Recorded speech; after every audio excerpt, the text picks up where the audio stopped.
কল্পনা করুন একটা রাষ্ট্র যেখানে স্কুলের দেয়ালে ঝুলে থাকে বিশাল মানচিত্র, পতাকা আর স্বাধীনতার ঘোষণা। কিন্তু সেই মানচিত্রে নেই প্রতিবেশী কোনো রাষ্ট্র কিংবা জাতির নাম। শিক্ষকরা শেখান আমরা ভালো, ওরা খারাপ, আমরা বীর, ওরা শত্রু। আর এই শিক্ষা শিশুদের মনে গেঁথে দেয় এমন এক ভয় ও ঘৃণা যা তারা সারা জীবন বয়ে বেড়ায়। এটা কোনো সিনেমার গল্প নয়, এটা ইহুদিবাদী রাষ্ট্র ইসরায়েলের বাস্তবতা, যেখানে শিক্ষা ব্যবস্থায় শিশুদের মনে গেঁথে দেয় জাতীয়তাবাদের পাঠ আর শত্রুর প্রতি ঘৃণা। এই ভয়ঙ্কর বাস্তবতা তুলে ধরেছেন এক তরুণ ইসরায়েলি নারী শিক্ষিকা, যার নাম হাদাস এমা কেদার।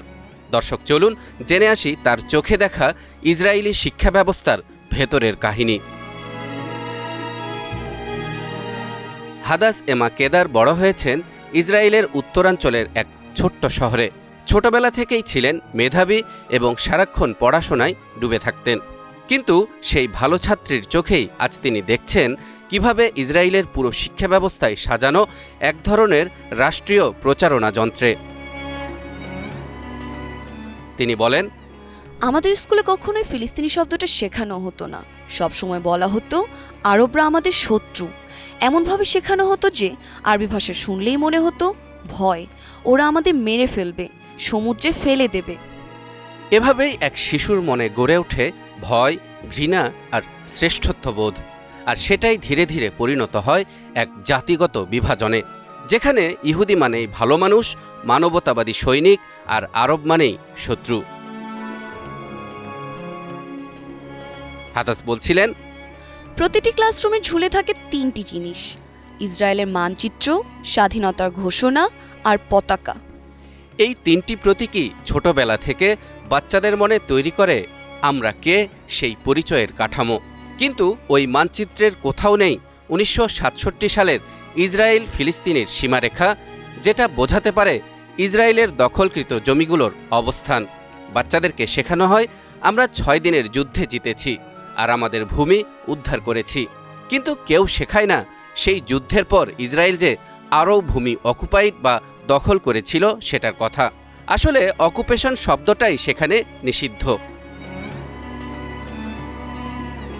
হাদাসের বক্তব্য থেকে আরও জানা যায়, ইসরায়েলের প্রতিটি স্কুলে 2য় শ্রেণী থেকেই শুরু হয় তোরাহ ও তালমুদের ধর্মীয় ক্লাস। শুনতে ধর্মীয় শিক্ষা মনে হলেও আসলে সেটাই জায়নবাদী ইতিহাস শেখানোর মাধ্যম। শিশুরা শেখে আমাদের পূর্বপুরুষরা যেসব শত্রুর মুখোমুখি হয়েছিল তারাই আজকের আরব।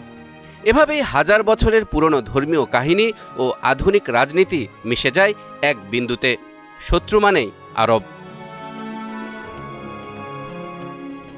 ইসরায়েলের প্রাইমারি স্কুলগুলোতে সেনা প্রশিক্ষক নামের একজন শিক্ষক থাকে। তারা ছোটদের সঙ্গে সময় কাটায়, গল্প বলে, সাহায্য করে। এর উদ্দেশ্য একটাই, শৈশব থেকেই সেনাবাহিনীর প্রতি গর্ব তৈরি করা। 16 বছর বয়সে গিয়ে প্রতিটি শিক্ষার্থীকে বাধ্যতামূলকভাবে পাঠানো হয় সামরিক প্রশিক্ষণ ক্যাম্পে। হাদাস বলেন, আমাদের হাতে বন্দুক তুলে দেয়া হয়েছিল, গুলি চালানো শেখানো হয়েছিল।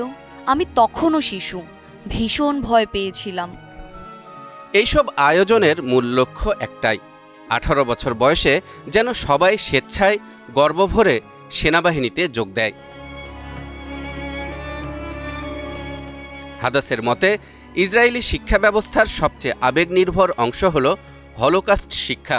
বছরের পর বছর ধরে শিক্ষার্থীদেরকে জানানো হয় অতীতে কিভাবে ইহুদিদের উপর নির্যাতন চালানো হয়েছিল।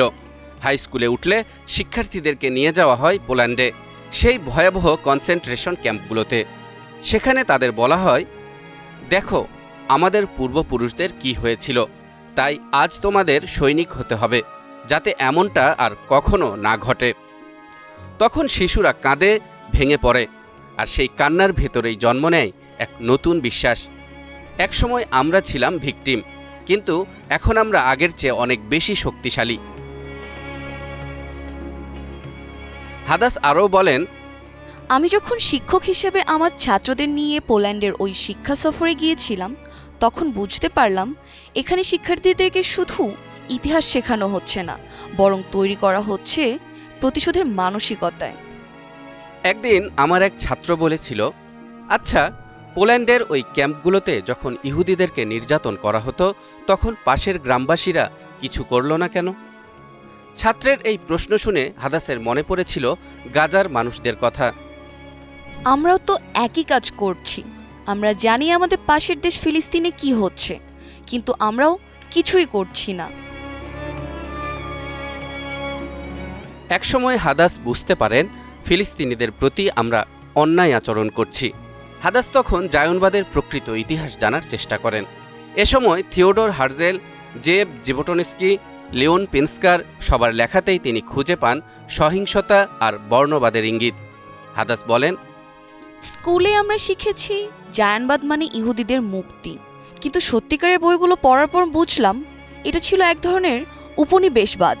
যদি সত্যিই আমরা এই ভূমিতে শান্তিতে বাঁচতে চাই, তবে সেটা জায়নবাদের ভিতের উপর দাঁড়িয়ে সম্ভব নয়।